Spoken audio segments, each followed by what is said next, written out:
Sa tingin niyo, sir, may makukuha tayong impormasyon dito sa taong to? Hindi ko pa rin sure eh.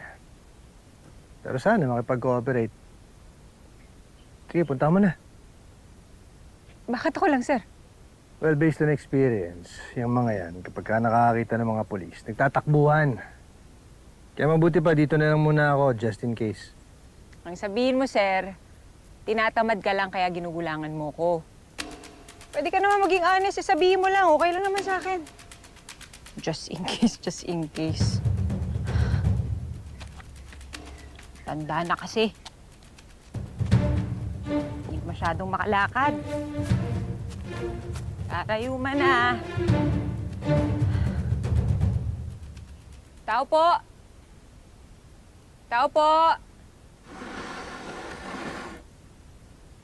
Magandang araw. Itatanong ko lang sana kung sa inyo ba yung kotse na nandun sa labas. Yung kotse po? Bunga!